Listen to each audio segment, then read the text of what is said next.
Well,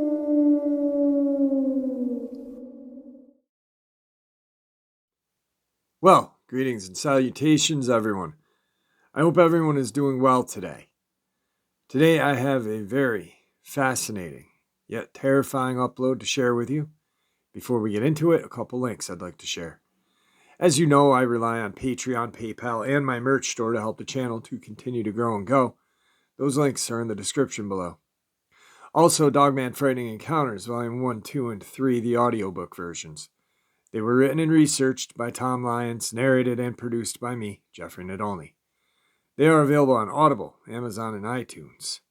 The links to those audiobooks are also in the description as well. Now, everyone, I have taken far too much of your time. Let's get on with today's upload.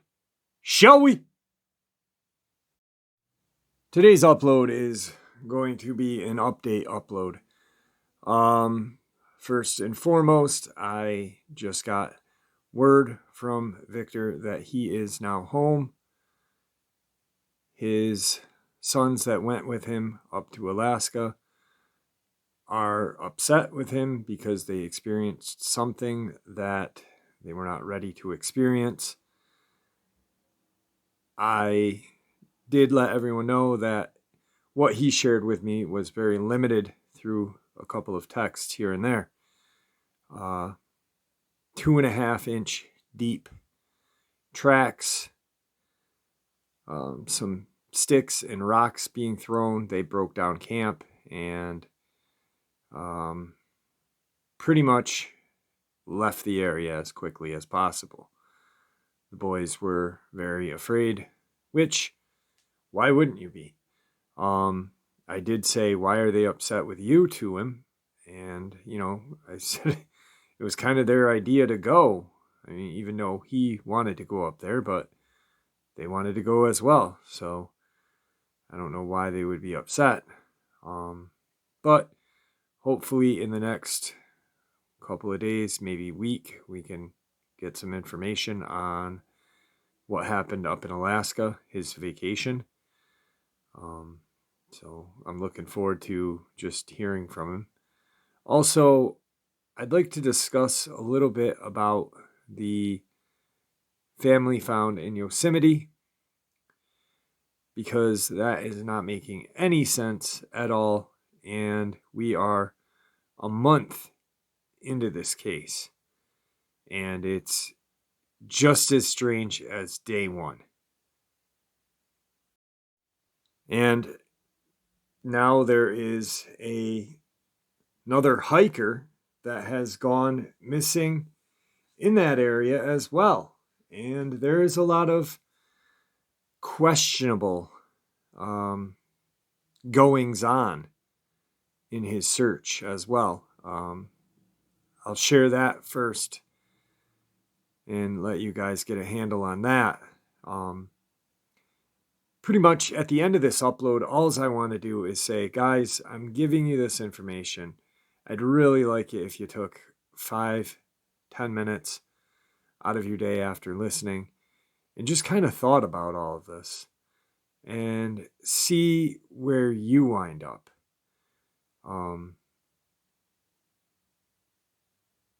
See what your theory is, because I think that's the neatest part about cryptozoology and the study of all of this paranormal, unexplained, is that we have no factual evidence, no factual proof. It's all theory.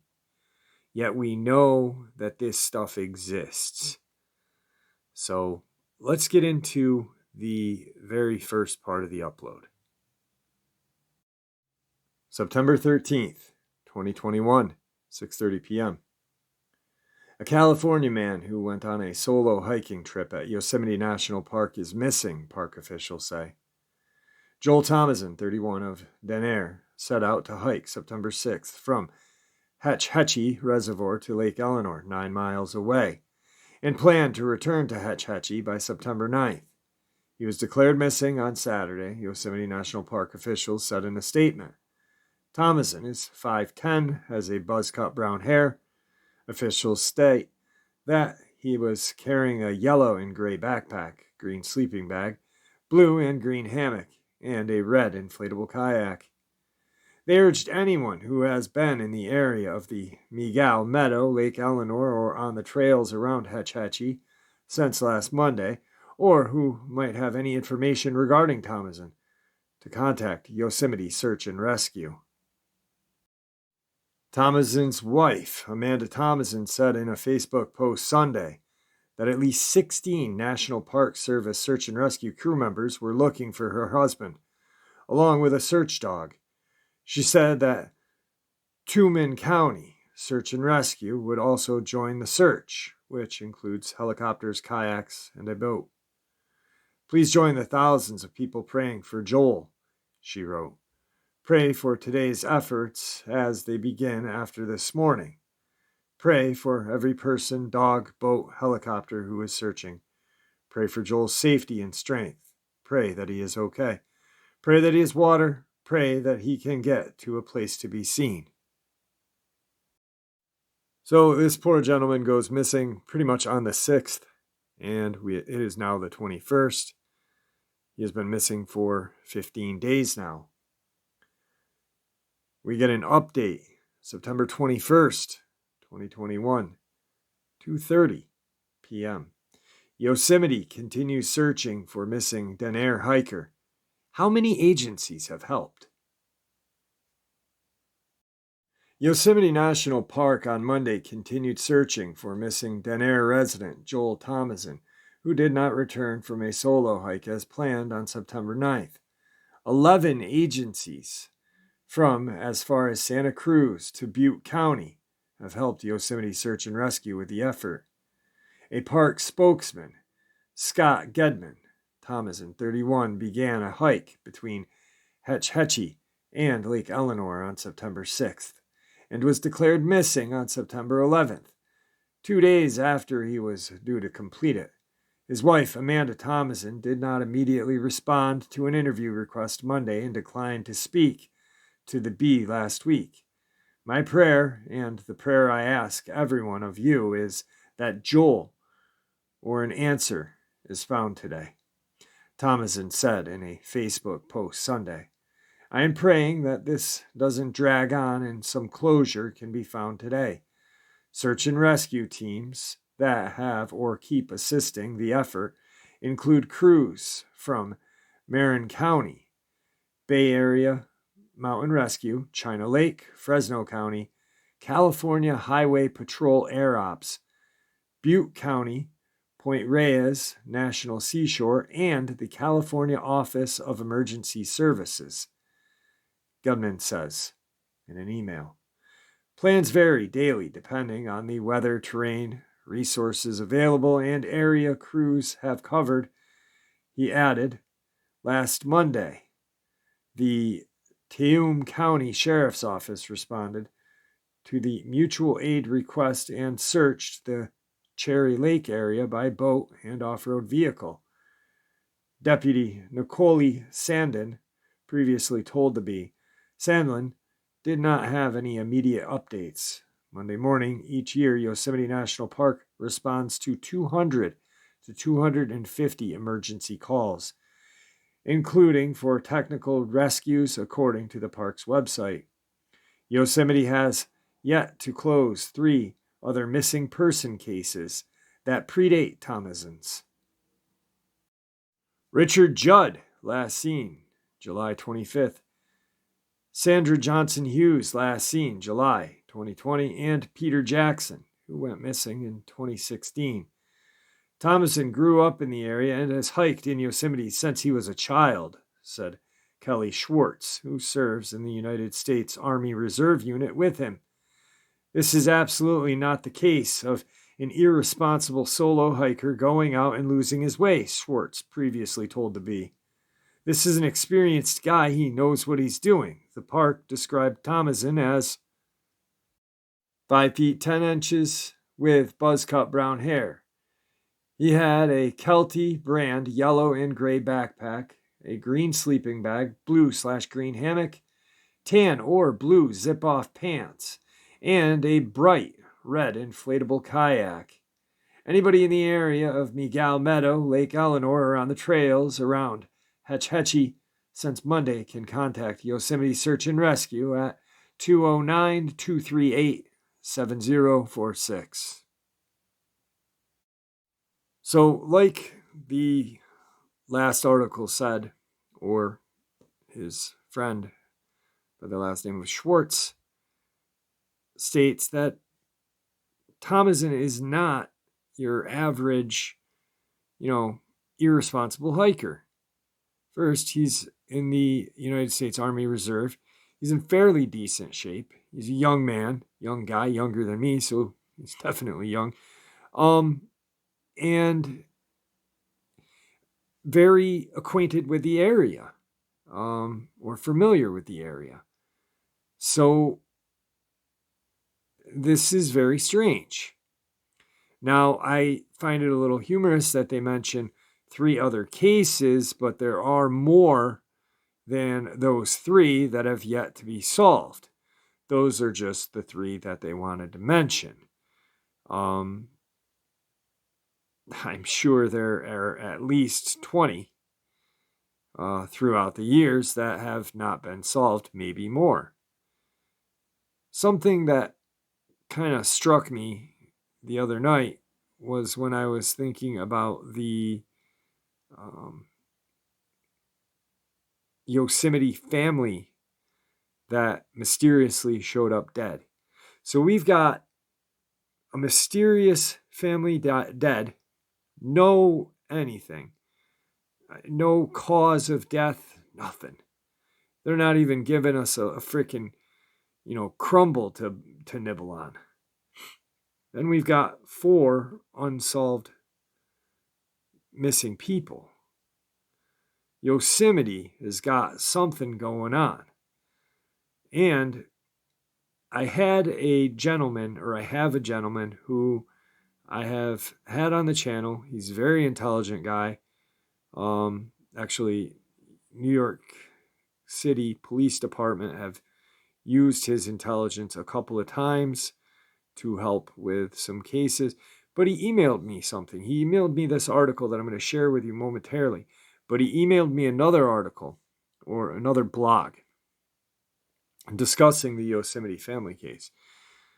And ironically enough, that email is not in my inbox anymore. This one is, but not that one. And there was mention of some strange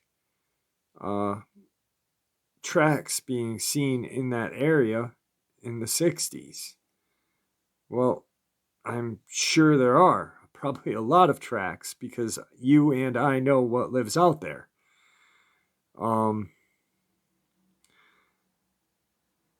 Needless, let's just take the Dogman and the Bigfoot out of the equation really quick. Please, and listen to this. There are 12 supervolcanoes throughout the world, Yosemite being one. I am really convinced that there is some powerful, not magic, but powerful goings on there. There has been Native American lore through that area for 11,000 years. But with the super volcano and the amount of pressure building up in the earth, the magnetism, I believe there are portals there. I really do. And I'd have to be a little screwed up not to think there were. Because with that many missing people or unsolvable deaths is very strange to me. Now, with the Yosemite case, they have eliminated pretty much everything. John Garish, his wife, Ellen Chung, and their 1-year-old daughter, Maiju, were found dead Monday, August 16th, 2021, near Devil's Gulch, in the Sierra National Forest, along with their pet dog, Oski. The area is northeast of Mariposa and southwest of the Yosemite National Park. The bodies were found on the Savage Lundy Trail near Hittites Cove, an unincorporated community in Mariposa, California. John was a seated position near the trail, with Maiju beside him along with the dog. Ellen was 20 to 30 feet away, further up the trail. They looked like they had just sat down in the hot sun and succumbed suddenly. But to what? There were no signs of foul play or trauma. Mariposa County Sheriff's spokeswoman, Christy Mitchell, said coming across a scene where everyone involved, including the family dog that was deceased, that is not a typical thing that we have seen or other agencies have. That is why we are treating it as a hazmat situation. We just don't know. Jeremy Brees, the sheriff of Mariposa County, said the deaths had confounded him and his team.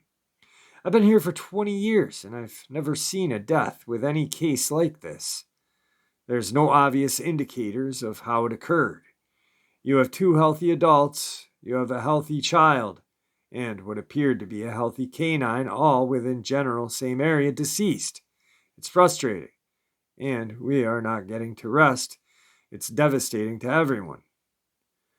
After the autopsies, the deaths of the Garish family remain unexplained. Everything from carbon monoxide, algae, lightning, hypothermia, bacterial water contamination, and poison gases from the mines has been explored as late August of 2021. However, the cause of death remains unknown and mysterious. Investigations are ongoing to see what has happened to the Garish family that day near Devil's Gulch. Those of you that are not familiar with the area, Devil's Gulch and the Savage Lundy Trail. The Savage Lundy Trail is a 2.8 mile long trail and is the most difficult trail in the area near the South Fork of the Merced River and the Devil's Gulch. It starts near the town of Heights Cove, also called Heights Cove or Height Cove. It was once a mining community after the discovery of gold there in 1861, but it burnt down in 1924. There are at least 3,000 abandoned mines from California's 19th century gold rush in the area. It is located on the South Fork of the Merced River, 4.5 miles west-southwest of El Portal at the elevation of 1,578 feet and ascending via Hitts Cove Road. The name honors John Height, who discovered gold at the site. Best way to get to Heights Cove is by hiking the Heights Cove Trail, starting at Savage Trading Post near El Portal on Highway 140. This hike is considered one of the best hikes in the area for wildflowers in the early spring, with over 60 varieties of flowers growing on the hillsides. This trail is therefore very popular from February to April. The Devil's Gulch area was hit by the Ferguson wildfire in 2018 that burnt 151 square miles of land, killing 2 firemen, causing $171 million worth of damage. Poison oak is also present along the trail, a plant that, when burnt, produces toxins capable of causing respiratory distress, although there were no fires known to be burning in the area at the time of death. So, really quick, before we finish up with this, they're talking right there. There's another, let's blame poison oak. We've blamed everything else, but evidently, there has been no fires to burn poison oak, and being a parent, being a new parent, being a parent of one child, you are going to absolutely protect that child. Just reading what their friends talk about Ellen and John. I mean, my daughter is 13, and I would walk over hot coals for that kid. When she was a baby, I actually would not let people touch her. I remember when she was probably less than a year old, and this lady tried to touch her at a grocery mart, and I said, "Get your hands away from my daughter now." That is what parents who love their children do. They protect them. And we all know that. The majority of you are parents. So you know what that's like. It's not anything new. It's not anything strange that I'm saying. They're going to protect that little girl at all costs. So if there was a fire, I'd imagine they would get away from the smoke and not walk directly into it.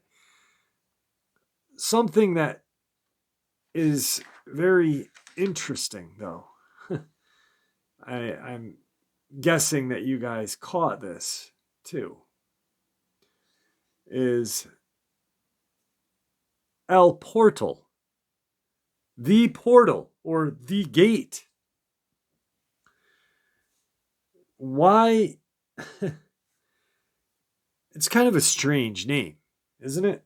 I mean, now, judging from the name, it's obviously a Spanish name.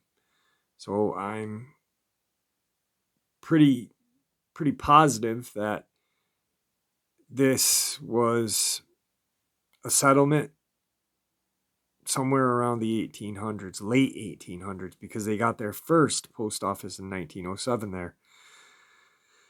But it's a very strange name. You've got Devil Lundy, and you've got Savage Lundy, and you've got the Devil's Gulch, and you've got the El Portal, or the portal, the gate. The gate to what? The portal to where? The portal to your demise, or to the Garish family's demise, unfortunately.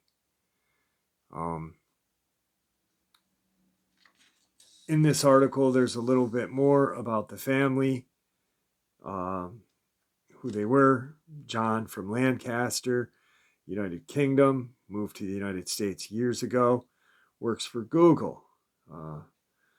Ellen Chung, 31, a yoga instructor. She's originally from Orange, California, Korean descent. She has a master's degree in psychology. They were married in 2019 and moved to Mariposa from San Fran after the COVID-19 pandemic began in 2020. They enjoy the outdoors. After starting working from home on a permanent basis, they wish to raise Maiju away from the major city and hope to leave the frantic pace of San Francisco Bay Area for a calm of nature. This is how the hike and the disappearance went, or what we know. John and Ellen, together with their baby and dog, drove to the start of the trail in their Ford Raptor truck on the afternoon of Sunday, August 15th. The vehicle was parked a mile and a half from where the bodies were found, near the Sierra National Forest gate leading to Heights Cove, in the Jersdale area, and was the start point for the popular Savage, Lundy, and Heights Cove trails. The family was reported missing at about 11 p.m. on August 16th after their daughter's nanny found that they had not returned home and their friends and work colleagues could not contact them. John was supposed to work Monday and never showed up, which raised concern. Sheriff's office mounted a search on the 17th of August and found the couple's truck the next day at the Sierra National Forest gate. When deputies found the truck, a search and rescue team hiked down the steep and straight road with flashlights and found shoe and paw prints similar to what they would expect from a family with a dog. At 3:20 a.m., the sheriff's office reserved a search helicopter for daybreak. They called in a second search team that began winding down the switchbacks that complete the loop back up to the Forest Service gate. This section of the trail makes a loop with the halfway point, the South Fork of the Merced River. About 1.5 miles down the switchbacks at 11 a.m., the team found the family in the middle of the trail. They were in the middle of the trail, okay? Picture this, guys. John was in a seated position with the baby beside him, along with the dog, and Ellen was just a little further up the trail. The searchers believed the family was returning to their truck, and in the final stages of their hike back to the Sierra National Forest gate. A cell phone was found in John's pocket, but there was no cell service on that section of the trail where the bodies were found. Investigators quickly tried to determine if the phone saved any failed text message drafts, attempted calls, or photos along with GPS location data. This data analysis has not been released to the media. The family also had a backpack with a camelback bladder that held a small amount of water, and this was sent for testing to find out if it was contaminated. There is no indication whether the family had been swimming, as they would have dried off by the time they were found. 2 deputies slept near the family that night to ensure that no one tampered with the scene, and the bodies were airlifted off the trail the next morning by CHP helicopter, or California Highway Patrol. What happened to the family? Hypothermia, toxic algae blooms, bacterial contamination, escaping gases from abandoned gold mines were among the possibilities under investigation by the sheriff's office. While temperatures were high in the area, the family were hiking. At their highs, dehydration seemed unlikely, with the dog dying and the camelback still containing water. The family was 3 miles from a disused mine where toxins, including carbon monoxide, can accumulate from decaying organic matters such as timber and the process of mineral oxidation. But was this really possible explanation? Given the distance of the mine, investigators combed the lower section of the trail for unreported mines, but experts said it likely would take an exposure inside the mine shaft to kill the family. So they would have been in the mine if they were poisoned by the toxic gas. Samples of the bacteria bloom along the South Fork of the Merced River and Snyder Creek, which ran adjacent to the trail, were also taken as possibility of contamination. On July 21st, Sierra National Forest posted public notice warning of dangerous algae bloom in the Merced River. Merced. I have so many people correcting me the other time I discussed this. Merced River. The Heights Cove, after water quality testing by the State Fish and Wildlife Department, showed high concentrations. So, the autopsy results are showing nothing. They are showing that there was no lightning strikes, no dehydration, no poisoning by gas, nor algae, nor bacteria. Nothing. Because if it has been, they would have shared it. They just keep coming up with different friggin' ideas, which I don't know if they're doing that to save face, but it's not saving the investigator's face. This Jeremy Brees guy, or whatever his name is, he's better than freaking Armando Fuentes, so at least he doesn't wear a pink tutu. But this guy is just full of bullshit. You know, you've been in this area for 20 years. Obviously, it's a very strange case. Obviously, the autopsies are back by now. I mean, we're a month and a week into it, so we're about 5 to 5.5 weeks from there. What happened to this poor family? Did they walk into a portal at the L portal? Are they lying to us and how the bodies were found? Were they really in the position they tell us? Or were they savagely just torn apart? And to save face, lie. They had 2 sheriffs stay there that night, so nothing would mess with these bodies of the family. Well, none of that makes real sense to me.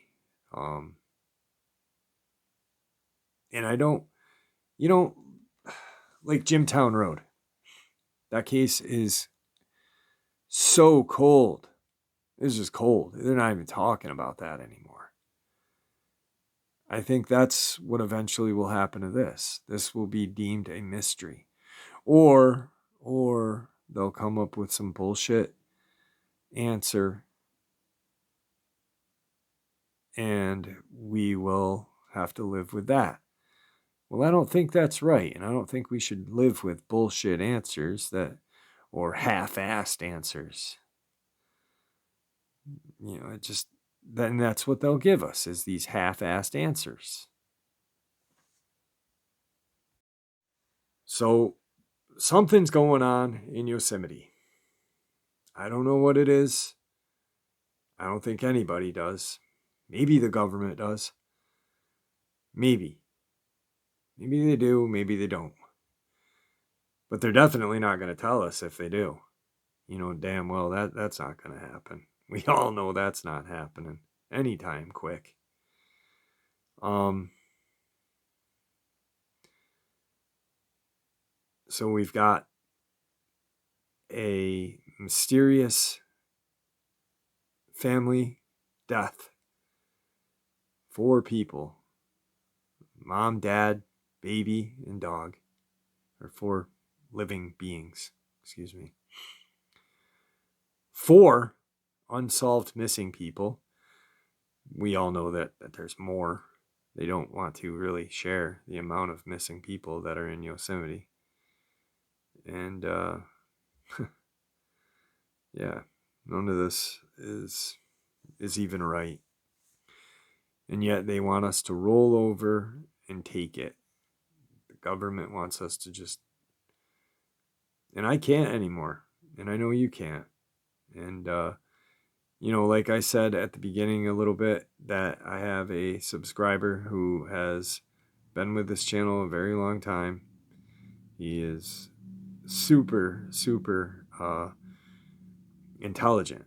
He's worked with police departments. He's just... And he sent me this article to kind of point me in the right direction about the footprints being spotted in the 60s. And mysteriously that disappeared. Now I know I didn't delete it because it's not in my trash bin. And anytime I get an email that is from a subscriber, I'll put a star and slam it in my saved. And then once a month go through them all, read them all. But it's not there either. So I don't know what's going on. We need answers. We definitely need answers. And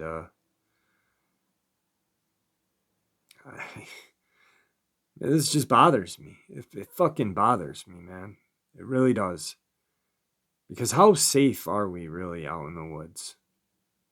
I mean, I'm excited to hear from Victor, but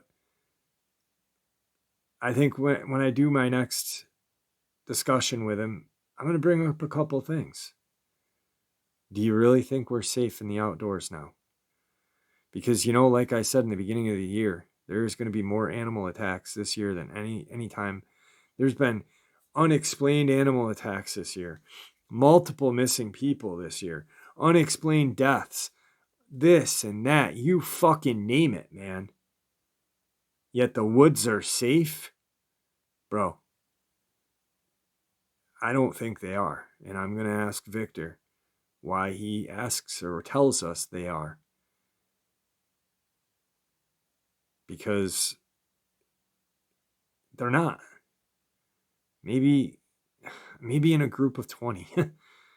But a family of 4 just mysteriously dead. How the fuck does that happen? Anyway, now I'm just rambling. and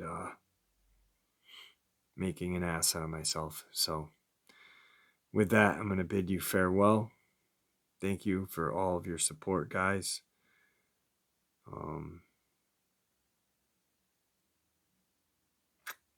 With that, farewell and see ya!